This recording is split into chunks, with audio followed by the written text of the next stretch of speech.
Good evening. This is the Burnsville Economic Development Commission meeting of Wednesday, September 11th. I'm Gene Grzini, chairman. I got Ari Silke on my left. I have, Craig Fravers on my right, and Chris Johns, and Sandra Copen. Am I saying that right, Sandra? Copen. Okay. Thank you. First off, we've got the adoption of the agenda. I did a motion to set that up. So moved. Okay. Anything further? Anybody? A little tongue-tied this evening. I'm sorry about that. Okay, we've got a motion to approve the agenda. All in favor, aye? You need a second, Mr. Chair. No second? I'll second the motion. Thank you very much. Okay, so we got a second. All in favor, aye? Aye. Opposed? Okay.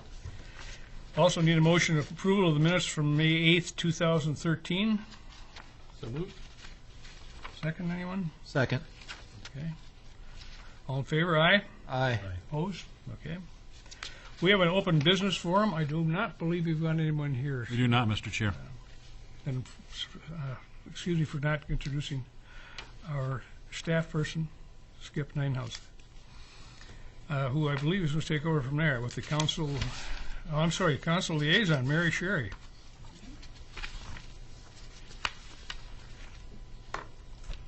Thank you very much. As Commissioner Grzini said, I'm the liaison from the City Council, which means I really don't do much. but I'm here if you have any concerns or issues, and from once in a great while, I think that has happened. But I guess it speaks well to your work that I haven't heard anything in a long time. So I'm assuming everything is fine, but I just want you to know, number one, I'm here if you do need anything or any concerns that relate to your work on the commission. But I think more important than that is that I'm here to thank you for your service. And I know we have a couple of new commissioners. We have Sandra and Chris who are new, and then you experienced commissioners know that we council members really do rely on you. And we do watch your meetings. I think that I can speak for the other council members in saying that we especially value your questions, and because you think of things that we don't think about, and that's why we need you, because when certain projects or concerns come in, you have a way of looking at it. You spend more time on it than we would have the time to do, and so I feel that then when we do take a vote, it's much more thorough because of the work. The background is much more thorough because of the work you've done.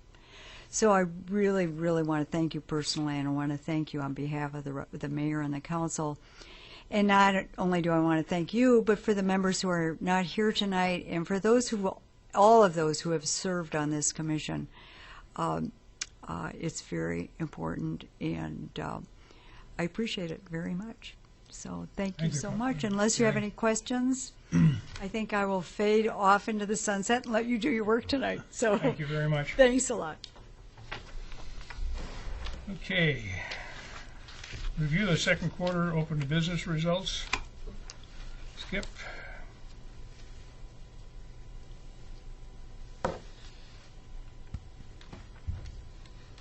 Thank you, Mr. Chair. Let me get my dog and pony show up and running.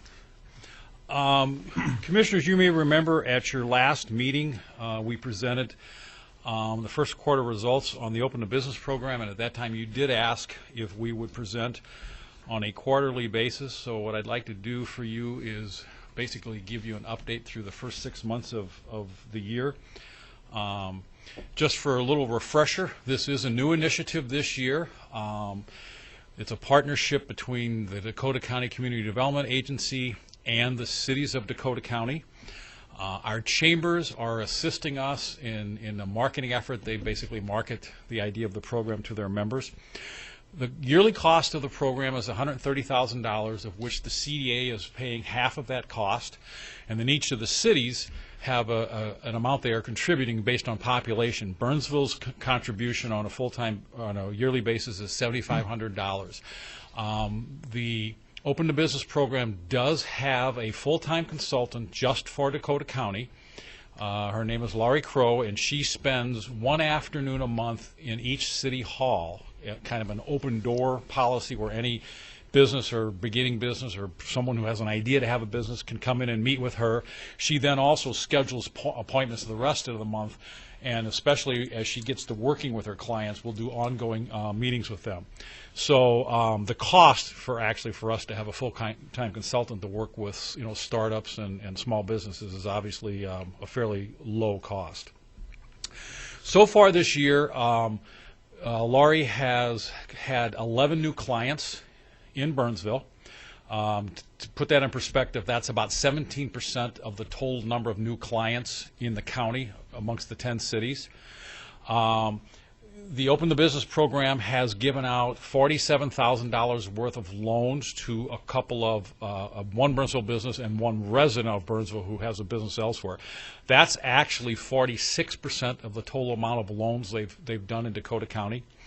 And then we have had 2 new startups that have resulted from the program, and that's actually 66% of the number of new startups in the first 6 months in the county.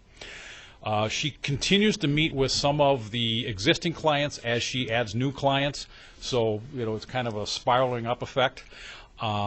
Staff has included funding for the Open to Business program in the draft budget for 2014, which, as you know, is making itself through the progress that we go through from June to December. So we are hoping the council does elect to fund it again.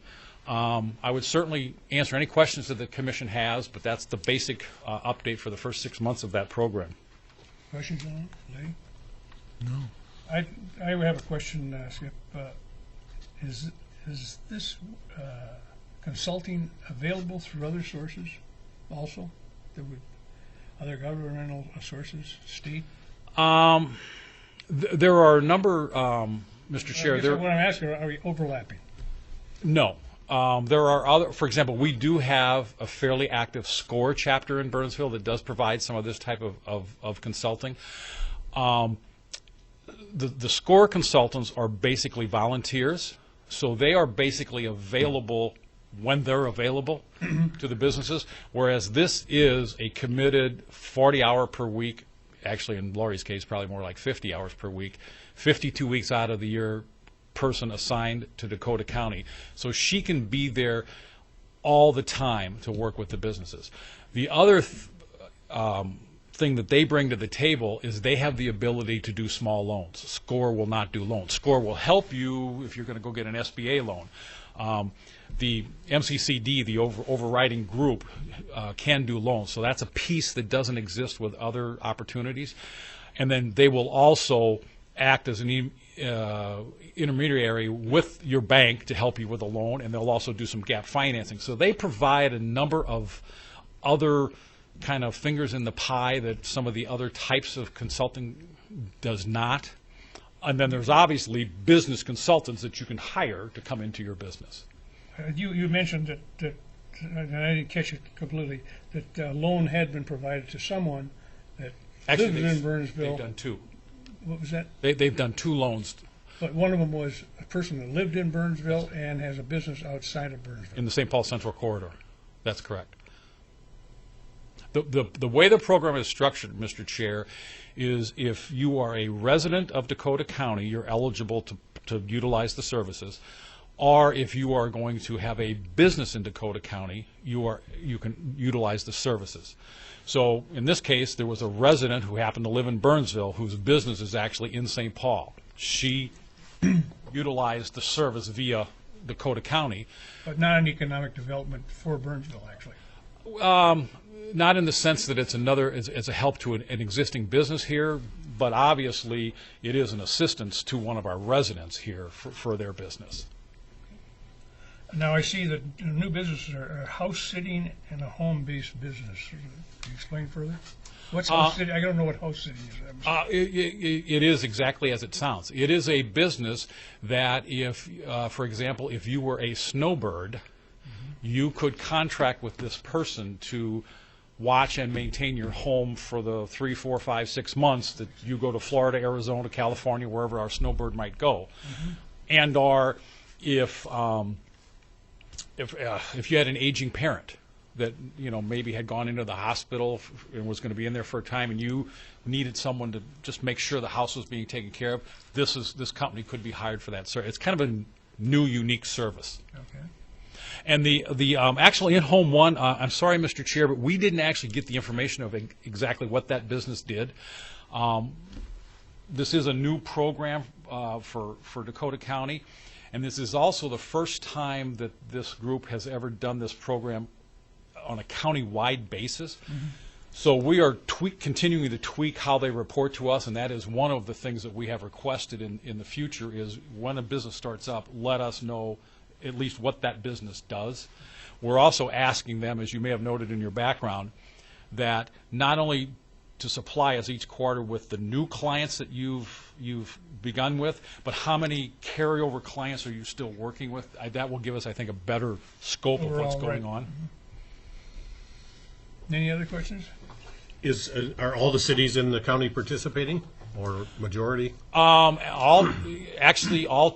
10 cities now are participating. We did have one city that initially did not participate, but quite frankly, after they looked at the first quarter results, they decided to participate. And if you're in one of the unincorporated areas of Dakota County, you are also participating. The CDA is basically picking up that tab. There's just no way to divide that out to the small unincorporated areas. Any other questions? Thank you, Skip. And Interstate Partners, I believe you're still there, my young man. Thank you. The item before you is for the land that is located down on Clifton River Ridge. This item was before you earlier this year. The EDA has sold this land to Interstate Partners, LLC, for the purpose of development.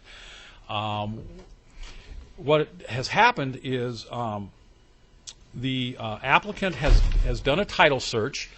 The EDA has answered all the objections in the title search.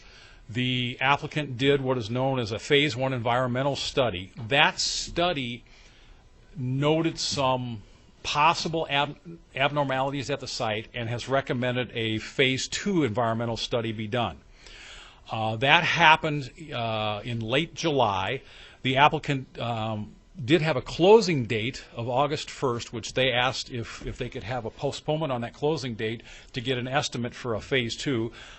Staff did agree to a 30-day postponement on that closing date.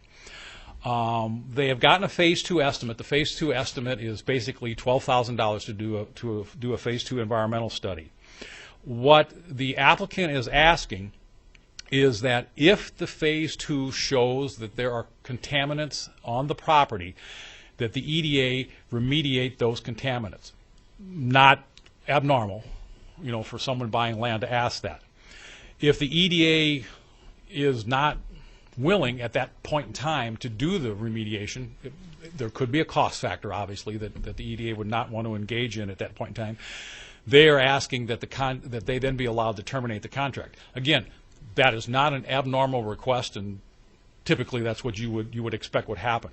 The piece of their request that staff does feel is a little bit abnormal is they are requesting that if the EDA does not engage immediately in the remediation, that when they terminate the contract, the EDA reimburse them the $12,000 that they have spent on this Phase 2 study.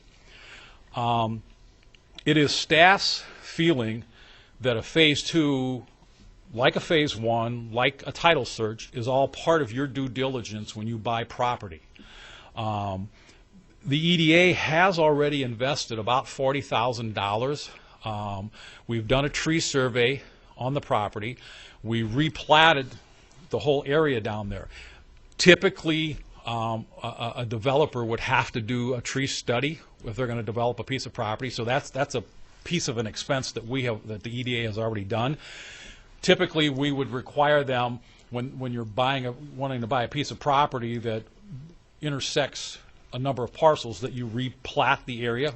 The EDA has already done that. So we did those items to get this ready. Based on the money that the EDA has already invested in the property, also based on the fact that we do know that the property is peat impacted, and we do know that there's going to be a significant cost to remove that peat. We did work with the county to actually have the value of the property set at $26,000 because of the work that would have to be done to get it to a developable state, and it's being sold for $25,000 to the developer. The developer could do this phase 2 study and still easily be able to remove the peat and still not have spent more than they would have if the site was completely at a developable state right now. Based on that, it is our feeling that that's a due diligence effort on their part, and that the EDA should not be obligated to do that reimbursement if both sides decide to terminate the contract. That would be the discussion before you. We would be looking for this commission to make a recommendation to the EDA. Staff's recommendation would be that your recommendation be that they not agree to do this reimbursement. But I'm sure council or in the EDA is going to be looking for your discussion on how this should be handled. And at that, Mr. Chair, I'd certainly take your questions. Craig? And Commissioner? the part that's a little confusing to me, February of 2012, the land was appraised at $950,000. If you sold, if the sale went through at $25,000 and they spent another $11,000 on phase 2, and to correct the work was $928,000, is it then worth back to the $950,000? Is that what that piece of ground is worth? Mr. Commissioner, assuming that there is no contamination that has to be dealt with, if all they're doing is removing the peat and bringing in new fill, that $928,000 is what is the cost of that. So yes, at that point in time, based on that appraisal of February 2012, that piece of property would be worth $950,000. Now, remember, the applicant will then have put in $928,000 of their own money to get it to that state. Plus the purchase price. Plus the purchase price. So. Go ahead, So Commissioner. what does the current contract state? If we don't approve this $11,950, what is the purchaser's options? There is nothing in the purchase agreement that addresses the EDA doing any remediation of the land. Okay. But do they have the option to just cancel if we don't approve this? Absolutely. For no cause, just for they can Absolutely. cancel for convenience. Absolutely. Absolutely. The applicant is still interested in the land, Commissioner. They are just reluctant to spend an additional $12,000 and then possibly have to walk away at that point in time. Mm-hmm. So they would have invested in the title search, the phase 1 and the phase 2. You know how much they invested in the phase 1? I'm sorry, Commissioner, I did not. They did not share that information with us. It would be less than the $12,000. Yes. Any other questions? Are there, sorry, Mr. Johns? are there other people, other investors interested in this land at all, or is this the one? At this point in time, there is no one else that is Okay. interested in the property. Do you feel like there would be other people interested in the property outside of this group here? I think at some point in time, Commissioner, that is a possibility. As you may or may not recall, when we were talking about this purchase, this is not an easily developable piece of land. It is a rectangular piece. It already obviously has the peat impaction. It has a sewer line that basically divides the 4 acres in half, and the only thing you can do over the sewer line is put a parking lot. And there is a fiber cable that really would need to be moved to the property line.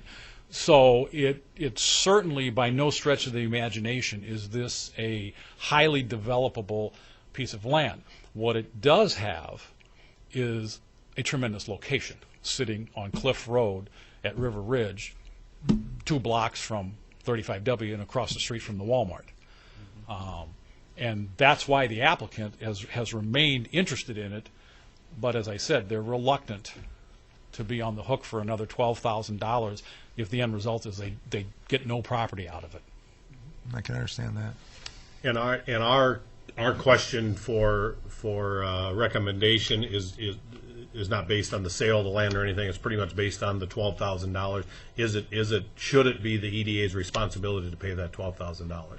I don't even know, Commissioner, if I would go so far as to say that anyone has a responsibility. I think what your recommendation is should the EDA agree to that request and say, yes, if you do a phase 2 and there's shown to be contaminants and the EDA decides at this point in time, for whatever reason, they're not willing to immediately engage in remediation of those contaminants, that we reimburse the applicant their $12,000. And that's our consideration. That's your just that consideration. piece. Yes. Okay. And as I said, staff's recommendation would be that you recommend that they not do Right. that. Do we have a recommendation? I guess I thought, what if we split it with them? We reimburse them for half if they decide not to go forward. Has that been considered? It has not, Commissioner.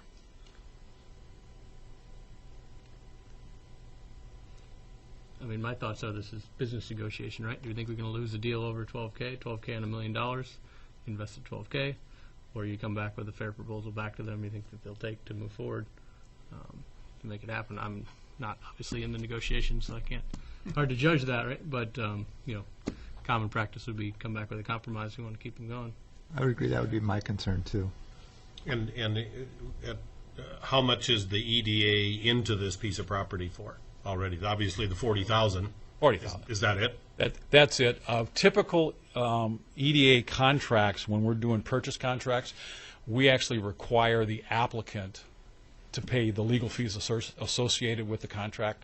So our EDA attorney is basically being paid for by the applicant. So the EDA has no legal fee money into this. So where the 40,000 is really what we're into the project right now. I guess one other question, is this reusable? So let's say we do this study, we get this results, they walk. This study would be then usable for the next time we try to sell the land, or does something has to be done? The study would definitely be reusable. The only reason the applicant is going to want to terminate the contract after the Phase 2 study is done is if it does show that there are contaminants and the EDA, for whatever reason, decides at that point in time they do not want to invest the money to clean up those contaminants. Highly unlikely that the applicant would walk away from the deal if the Phase 2 comes back and says, no, there are no contaminants, or they're below the MPCA levels. But, I mean, we're going to have to deal with this issue with this buyer or the next buyer, right? So the study would be done for the next buyer as well.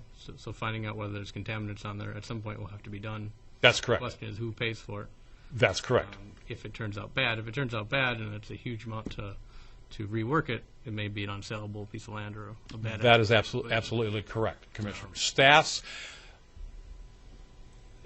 Staff's recommendation is based on if the land is contaminated, certainly at some point the EDA will need to clean up that land in order to sell it. Staff's recommendation, however, has nothing to do with that cleanup portion. Staff's recommendation is simply we do not feel that the EDA should be put into a position that if they decide not to remediate, they need to reimburse an applicant for what staff feels is a typical due diligence process you would go through. Because certainly they can come and say the Phase 2 shows it has this contaminants. We don't want to buy it unless you'll clean it up. And if the EDA researches cleaning it up and saying it's not in the budget to do that right now, we're not going to do it, they can certainly say we would like to terminate the contract. And there would be no penalty for terminating that contract. The EDA doesn't, staff is saying the EDA shouldn't put themselves in a position to have a $12,000 penalty if they do that. Yeah. The risk is obviously the buyer could walk away if we don't participate. But it's hard to judge that risk based on what we know about this deal. Commissioner Johns? You would say this was a highly unusual request then by a buyer? I don't think I would ever characterize any request from a buyer to be unusual. I think what we have here, and some of you have alluded to it, is we have two sides of a business equation.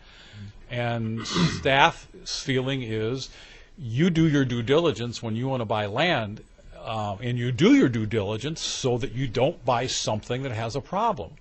If during your due diligence you encounter a problem that you don't want to inherit, then you go to the buyer and say, I'll only buy it if you fix this problem. If the buyer says, I won't fix the problem, then you say, okay, I won't buy You're out 12 grand. the land, and you're out 12 grand. And you did, no different than any of you in your businesses paying your tax attorneys and your business attorneys to research things and everything else. It's just a business question, and the applicant is saying, I don't want to be out $12,000 and have no, $12,000 more and have no land, and staff is saying, we believe that's part of what you do in a land purchase is make that study. I don't know that either side is being unreasonable or either side is making an unbelievable request. It's just two different interpretations of how we should go forward. Reavers? Can you, maybe it's confidential information, can you tell us if the EDA, is there a real downside to not closing this deal? If they say, if you can't agree, you're not going to pay $12,000, they're not going to pay $12,000. Is that a huge negative for the EDA, or they say, okay, we'll just try to find a new buyer for the land and try a new contract? Is that? That would be correct, Commissioner. I mean, the property in question has basically not been a tax-producing property for 30 or 40 years. Obviously, because of its location, because of the Walmart, being built last year, that location is getting better and better. But the property does have development impediments to it. It's not a come in, cut the trees, lay everything out, put your parking lot down, and drop your building. It has some impediments. And the major one is Pete. And the major one is Pete, which everybody has known that all along. Would it eventually sell to someone? I'm sure it would. If someone else came in and did a phase 2 and it showed it was contaminated, would they ask the EDA to clean it up? Of course they would. At that point in time, the EDA would have to make a decision, and that decision obviously would be based on what's the cost of the cleanup, and is it something that can be budgeted for?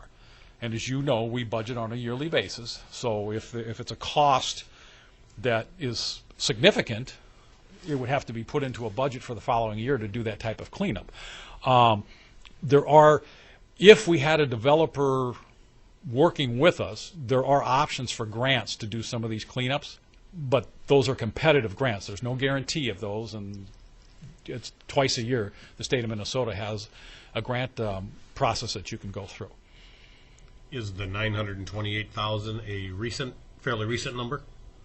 The 928,000? Yes, the applicant under a prior company got the estimate of $928,000 to excavate the peat and bring in good topsoil and put it back in there. So that was last year's estimate. But again, Commissioner, that only deals with the known peat impaction. That does not address, is there any contaminant?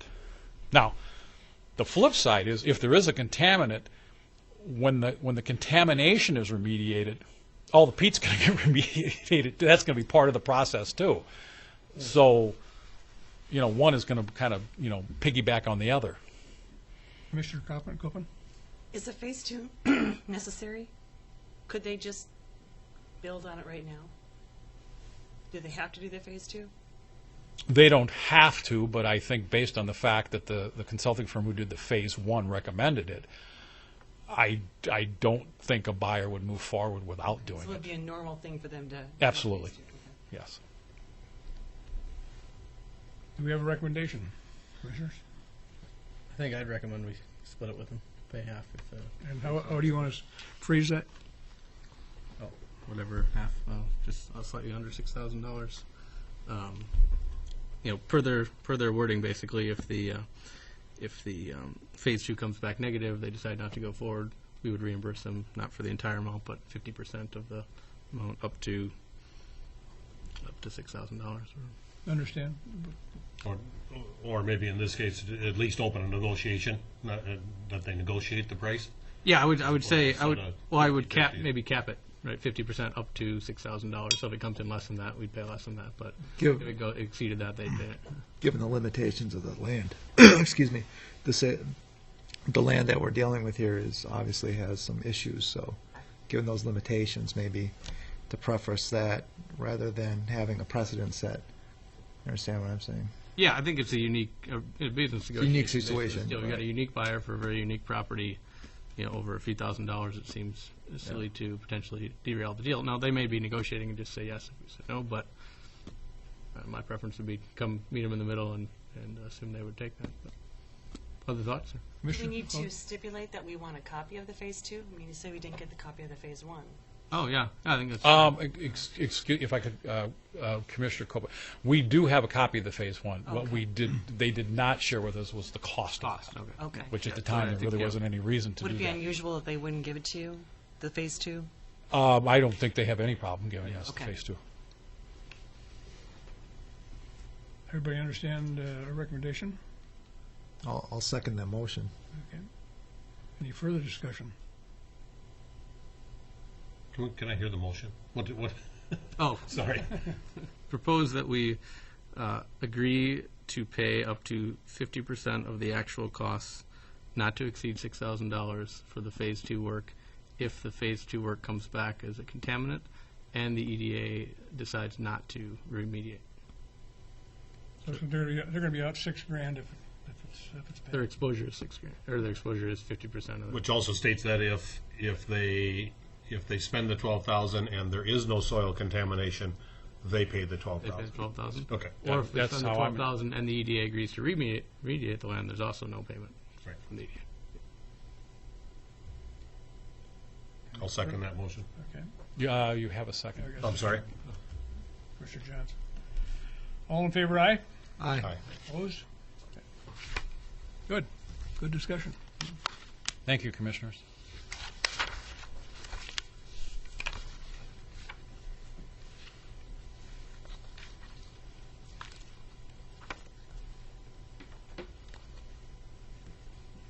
Okay, I'm sorry. Skip, we've got the United Properties Tax Increment Finance application. You want a review of that? Thank you, Mr. Chair. United Properties is proposing to do a senior cooperative development on what is referred to as the Uptown Land area. This is the Burnsville Parkway. This is Nicollet. This, while it doesn't show up yet on the picture, is the new CVS. This is the Nick Burns Shopping Center. This is the Uptown Landing condos. It's a building of 31 condos.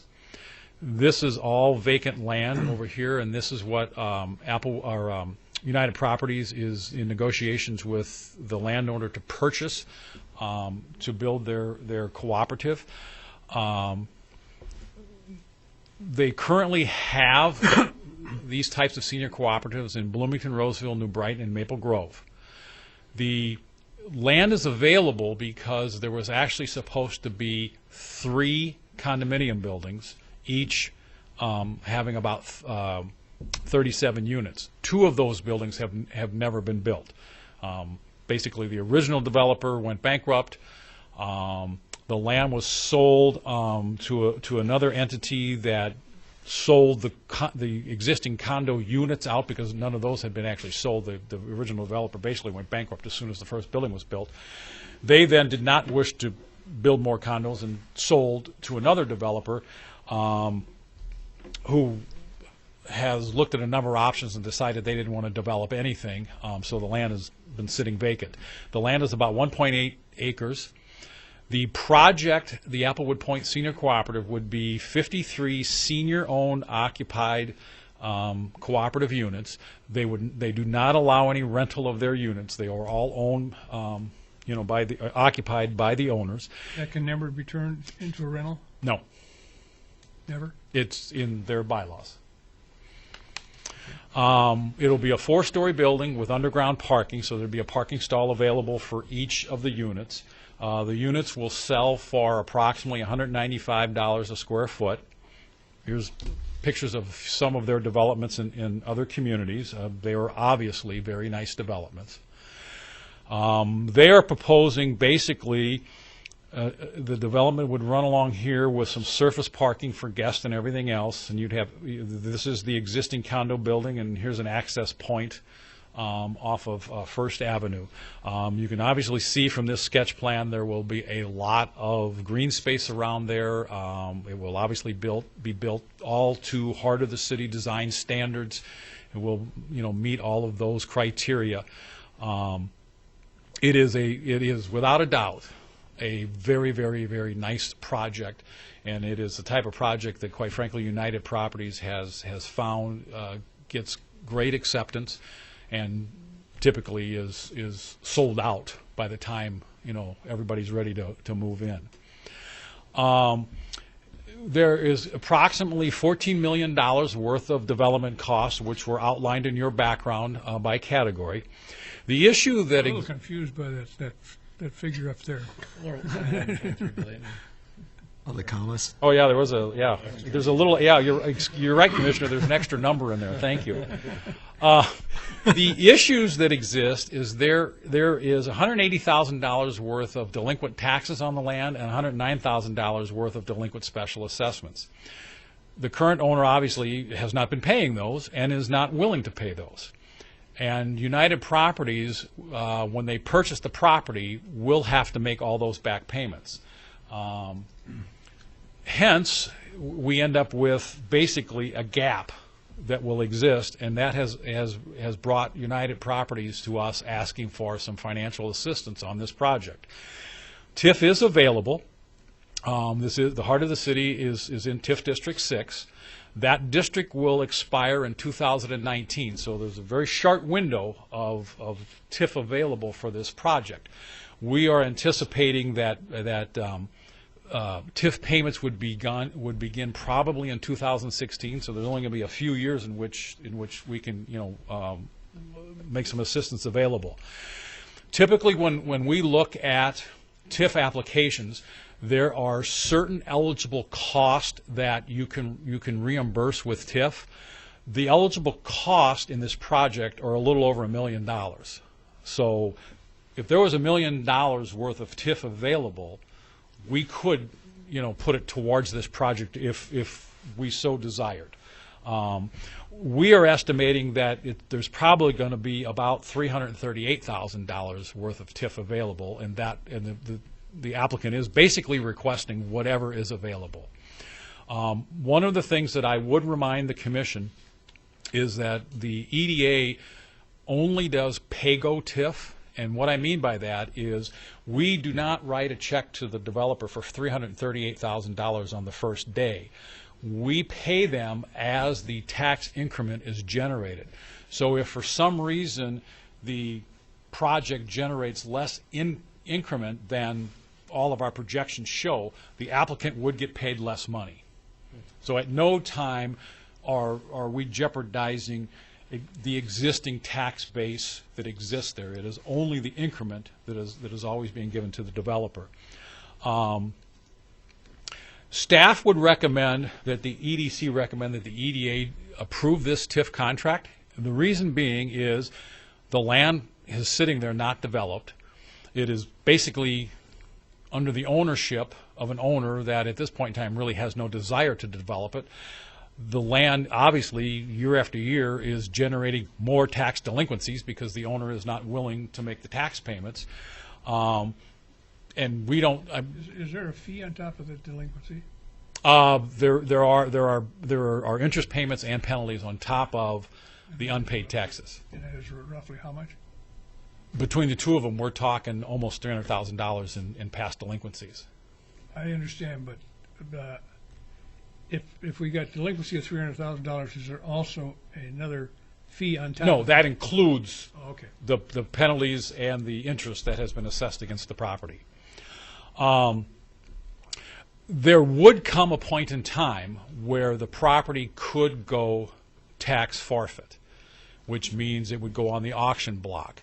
We would prefer remedying this situation before that because, quite frankly, if it goes tax forfeiture and goes on the auction block, the purchase and development agreement that we have will become null and void, which means we wouldn't have the controlling interest that we currently now have as to what could be built. Anything within the zoning district could be built there.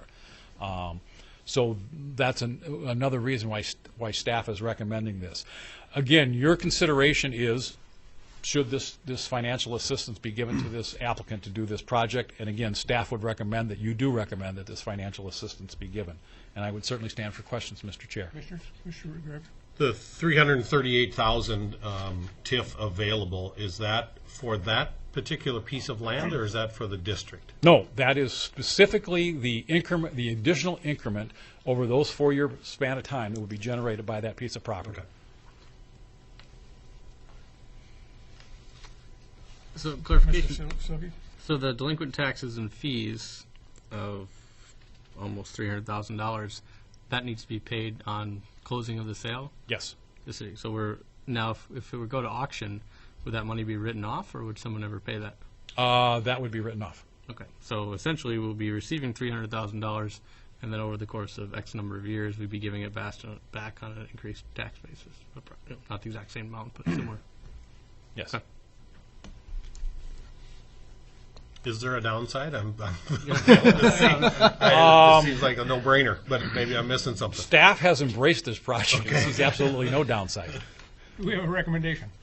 I move that we go ahead with TIF funding. Second. Second to that. Further discussion? All in favor, aye? Aye. Opposed? Thank you. Thank you. Okay, I think we've still got you up there, Skip, for another one. The review of the definitions for the medical service and offices and the zoning ordinance. Thank you, Mr. Chair. That's a lot of words there.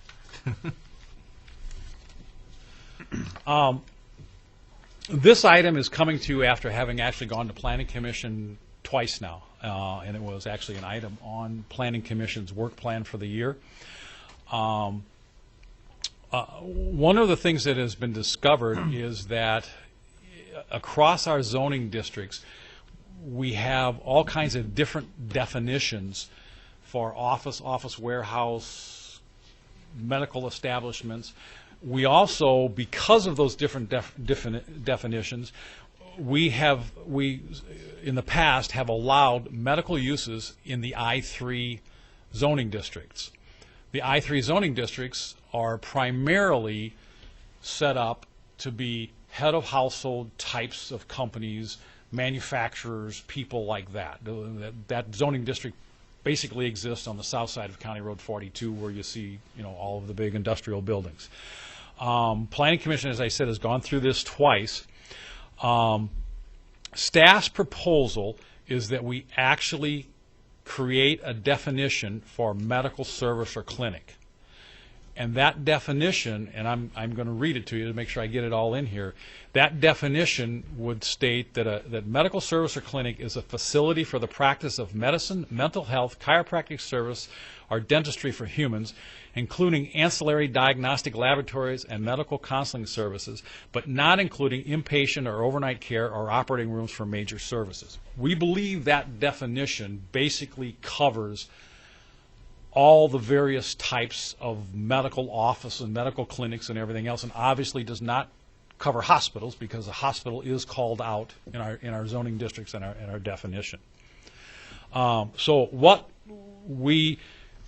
staff would be proposing is that we would basically strike the words professional or commercial after office in all of our zoning definitions.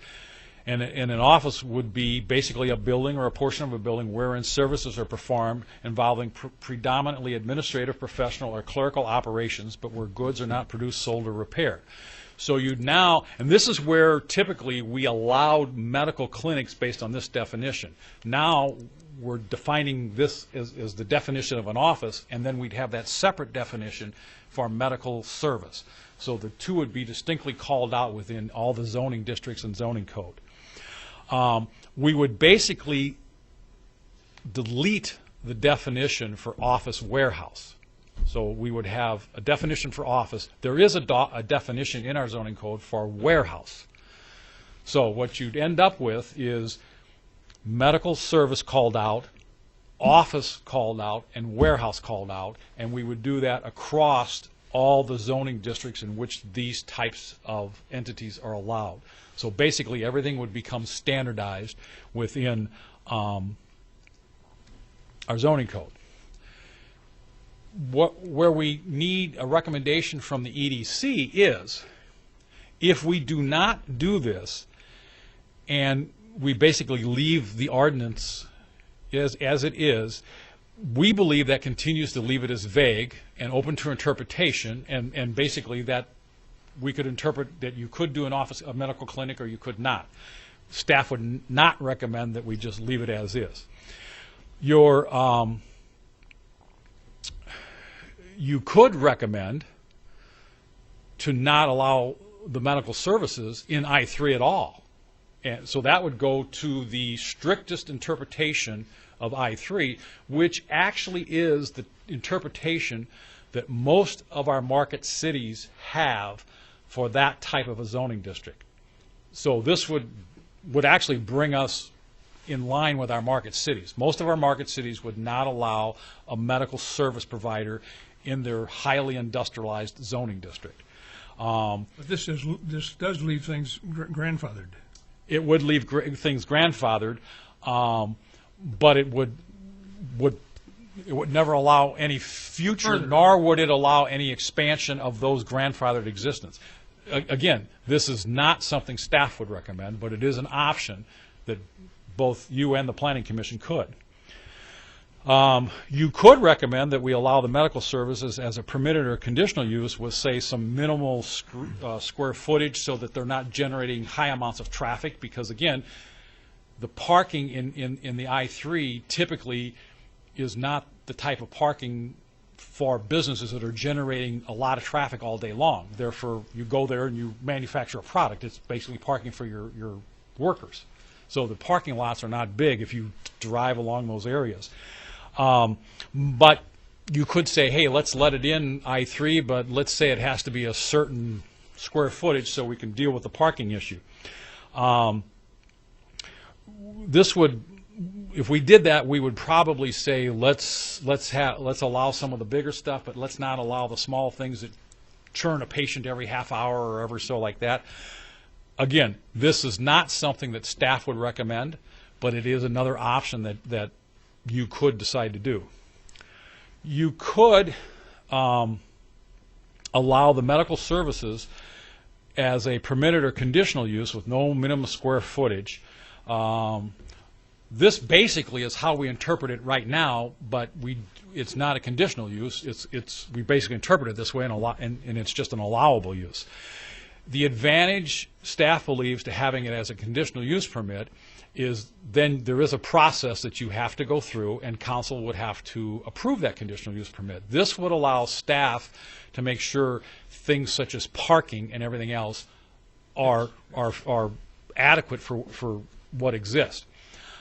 Obviously, doing something that is not totally negative to a medical use fits in with the STEM initiative that we have that encourages technology and medical type uses. This would be the recommendation that a staff would have. This is actually the recommendation that Planning Commission made Monday night with a couple minor adjustments to wording. Again, staff and council are going to be looking from direction for you. You certainly can pick any of the possible options that are available. Staff would recommend that we treat the medical services as a conditional use permit in I-3, and then we clean up the language throughout all the zoning districts on office and get rid of office warehouse. Commissioners, Mr. Graber? Can you give us an example of, or has something come to light recently, somebody that wants to move into a space that maybe isn't properly suited, parking and traffic and so forth, or an example of where would not be a good spot for a clinic that develops a lot of traffic? Most of the buildings that currently exist in the I-3 district, which is primarily that area south of County Road 42, the parking that was called for in the original development of the building was based on that building's usage being a manufacturing usage or an office kind of with a warehouse behind it. So again, it was based on workers coming there, and that's it. not a lot of customers. And almost any of the buildings in that area may or may not have a parking problem depending on the rest of the uses in the building. Where we see these medical uses going into is in buildings that have multiple tenants. They're not obviously going into a building that has one entity that has the whole building as their facility. I can't tell you, Commissioner, the exact reason why it came forward, because this went on the Planning Commission's work plan for this year, which means it was something that we were beginning to observe as a possible problem in prior years. It's obviously was not an overwhelming problem that was causing traffic jams or anything else. It was just one of those things that started to be noticed. We said we need to review this.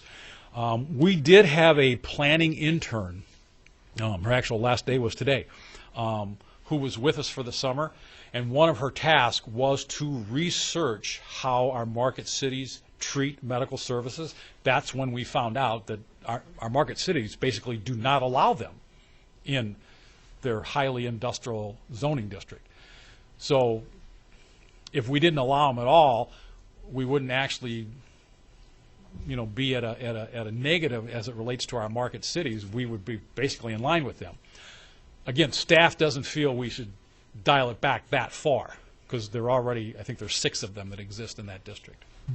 If we had a 3M in one of these buildings, and if they wanted a medical facility within that building to take care of their employees, would this allow it? The new interpretation, it would allow it under a conditional use permit. And what a conditional, basically, if you allow it under a conditional use permit in your zoning code, you are allowing it with whatever conditions council decides to put on that specific use when it comes before them.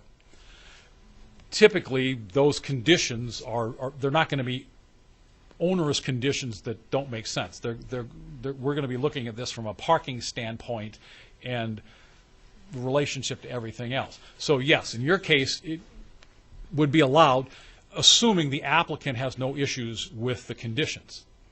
I mean, one of those conditions might be you need to regulate how many patients come every day because of the parking that's available.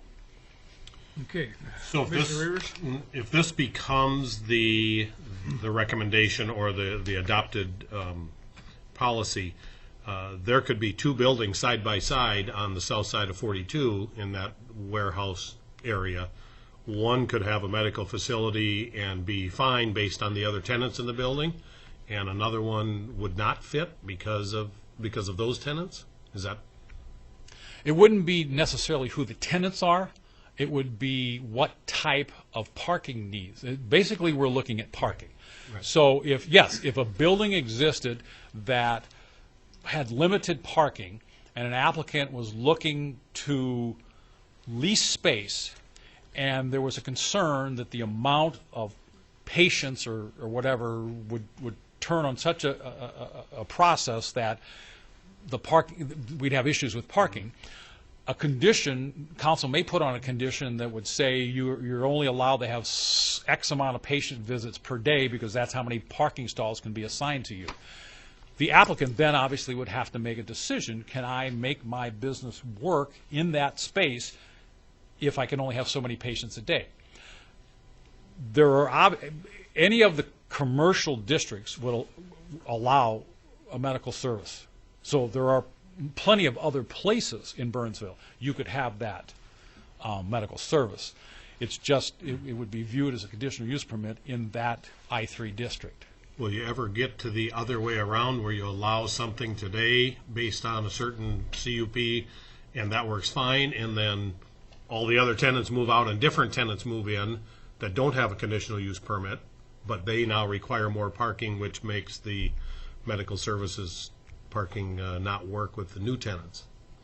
Once you have your conditional use permit, Commissioner, as long as the usage continues, you're fine.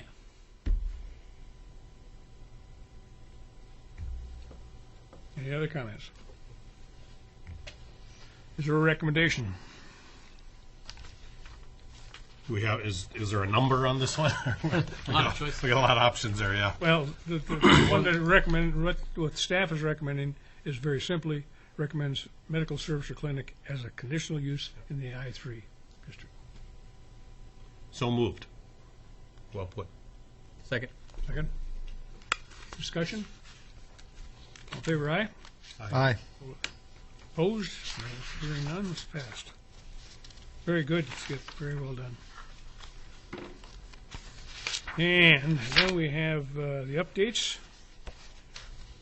Mr. Chair, two updates, basically, one of which was in your packet, the activity that staff has undergone in the last couple of months relative to STEM Alliance, was in your background packet. If you have any questions regarding that activity, I'd be more than happy to answer those questions. The other update that I would like to bring to your attention is your next meeting is scheduled for November 13th. We may need to move that meeting to November 14th. The reason being is that Monday is a holiday, and so then we need to move council and planning and all of that. And Planning Commission can't meet on a Thursday for the simple reason that items from Planning Commission go right to the next council meeting the following week. And if planning meets on a Thursday, staff has absolutely no time to do their background reports for next week. So the easiest one to do is move EDC to Thursday, allow planning at least one extra day on Wednesday. If planning does not have any items before it, we'll just meet on Wednesday like we normally would. But I just need you to be aware of that, so maybe you keep both evenings available. And as soon as we know whether or not planning is going to have to meet, we will let you know what is happening. So it will not be a midnight surprise. Thank you. And then, as I said, I would certainly answer any questions on the activity report if you have any. Any questions regarding the STEM? Hearing none? Okay. We need a motion for adjournment? So moved. Thank you. Is there a second? I'll second that. Okay. Okay, all in favor, aye? Aye. Opposed? Thank you, Good Commissioner. meeting. Thank you.